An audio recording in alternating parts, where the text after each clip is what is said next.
भक्तों, आज मैं आपसे कोई कहानी नहीं बल्कि एक ऐसी सच्चाई साझा करने आया हूं जिसे सुनकर आत्मा कांप उठेगी। यह सिर्फ कानून की बात नहीं है, यह हमारी आत्मा, हमारी संस्कृति और हमारे धर्म की परीक्षा है।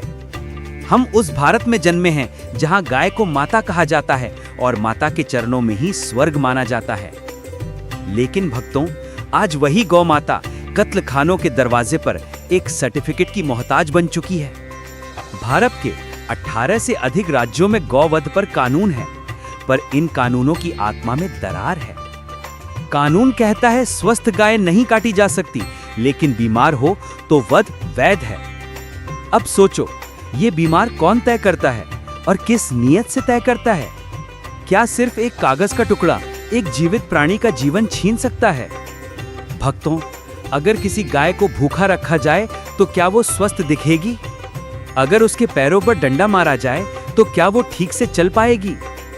अगर उसकी पूंछ या कान काट दिए जाएं तो डॉक्टर क्या कहेगा? ये अस्वस्थ है।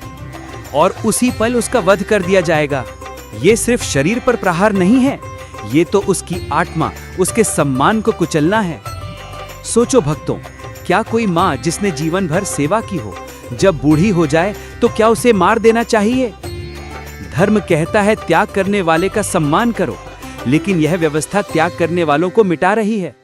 क्या गाय सिर्फ दूध देने की मशीन है और जब वो देना बंद कर दे तो उसका जीवन व्यर्थ हो जाए? नहीं भक्तों, गौ माता हमारी संस्कृति की जीवित प्रतिमा है। जिस धरती पर कृष्ण ने गाय चराई हो, उस धरती पर गाय के आंसू बहे, क्या ये सहन होगा? कृष्ण की प्रिय गाय, शिव के नंदी की मां, क्या वो अपमान की हकदार है? हम कहते हैं गौ माता की जय, लेकिन भक्तों, क्या हमारे कर्म उस जयकारे के योग्य हैं? कानून कहता है बीमार गाय का वध हो सकता है, लेकिन धर्म कहता है बीमार की सेवा करो। अब आप तय करो भक्तों, आप कानून की आंखों से देखोगे या धर्म की आत्मा से? गाय का वध सिर्फ एक शारीरिक घटना नहीं है, यह एक सांस्कृतिक हत्या है।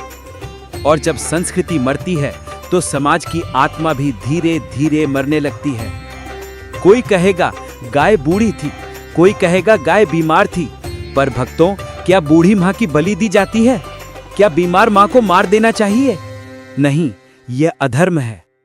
गौ माता सिर्फ किसान से जुड़ी नहीं, वो भारत की आत्मा से जुड़ी है। वो हमारी परंपरा की सांस है।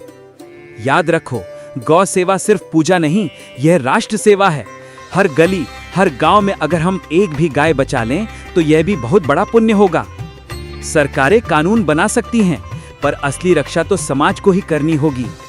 हर भक्त अगर एक गाय की जिम्मेदारी ले ले तो भारत में कोई भी गौ माता भूखी नहीं रहेगी। गौ माता की रक्षा सिर्फ धर्म नहीं सिखाती, वह हमें करुणा, सह अस्तित्व और त्याग का सच्चा अर्थ भी सिखाती है। भक्तों, आज अगर हम मौन रहे तो आने वाली पीढ़ी पूछेगी, आपने अपनी मां को तड़प कर मरने क्यों दिया?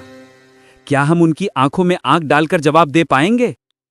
जो व्यक्ति अपनी मां की रक्षा नहीं कर पाता, धर्म भी उससे दूर हो जाता है, प्रकृति भी उसका साथ छोड़ देती है। इसलिए भक्तों, आज संकल्प लो, मैं गौवध के खिलाफ आवाज उठाऊंगा, मैं गौ माता की सेवा करूंगा। याद रखो, गौ माता की रक्षा करोगे तो भगवान स्वयं तुम्हारे रक्षक बनकर साथ चलेंगे। और अंत में भक्तों, अगर इस प्रवचन ने आपके दिल को छुआ है तो इसे हर जगह फैलाओ, लाइक करो, शेयर करो और चैनल को सब्सक्राइब करो। आवाज गूंजे हर गली, हर गांव, हर दिल में, जय गौ माता।